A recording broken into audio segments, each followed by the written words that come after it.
Hey Psych2Goers, welcome back to the channel. We wanted to take a moment and be sure you knew how grateful we were for all your support.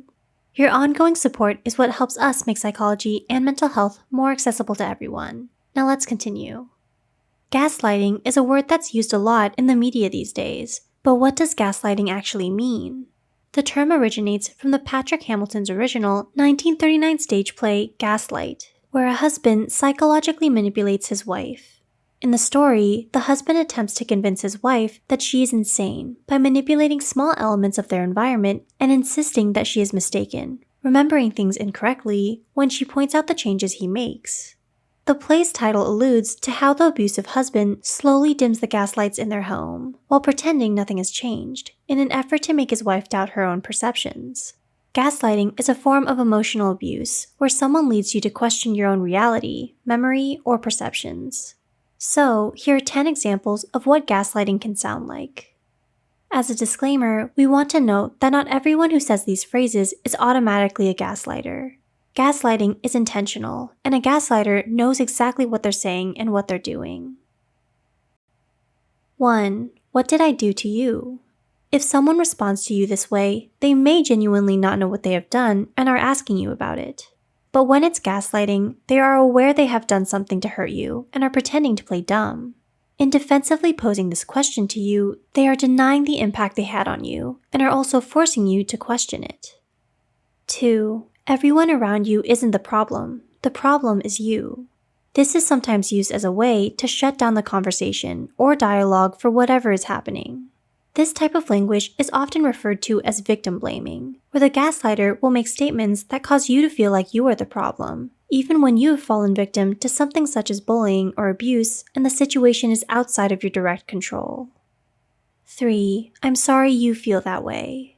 When someone's hurt you and they say something like this, then it is not a true apology. Instead, it's a way to make you feel like you are the problem.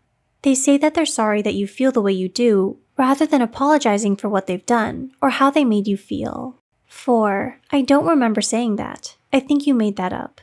This is the go-to phrase that a gaslighter will use to intentionally get you to question your experience, behavior, and thoughts in order to take the focus off of them. 5. It's your anxiety that made me do the things I do. This is a common response when a gaslighter gets called out for their behavior. They use this as a reason to justify their own negative behavior when in fact, they should take responsibility for their own actions instead of choosing to blame you. 6. You need help. This term is used to imply that you are the problem and that you need to address your issues rather than them having to work through their own issues. This is a shutdown response to avoid working things through with you. 7. It's your fault. People who gaslight will neglect any responsibility for their actions or for a situation. Instead, they will directly blame others. This can be a repetitive cycle where you may be made to feel like something is your fault, even if it isn't. You may even apologize for things that aren't your fault to make peace with them. 8. You're too emotional. This implies that your characteristics are seen as flaws, and this can make you question your own sense of who you are. 9. It's not a big deal. People who gaslight have a tendency to minimize the impact that something has on you. They may make you feel like you are making a bigger deal out of something when you are within your right to talk about things that are bothering you and express yourself openly. 10. Why are you so defensive all the time? You're attacking me.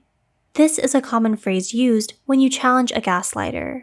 They have a tendency to flip the conversation towards you and make it out like you are the one who is in the wrong. By accusing you of being defensive and that you're attacking them, then they become the victim. Do any of these phrases sound familiar to you? These are only some of the things a gaslighter will say to you. You may have heard these before or even said them yourself, but this does not necessarily mean you have been gaslighted or that you are a gaslighter. Gaslighting is intentional, and a gaslighter knows full well what they are saying and what they are doing.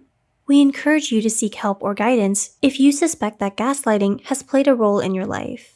Please like and share this video if it helped you and you think it can help someone else too.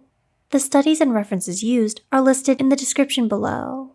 Don't forget to hit the subscribe button and notification bell icon for more Psych2Go videos. Thank you for watching. We'll see you next time.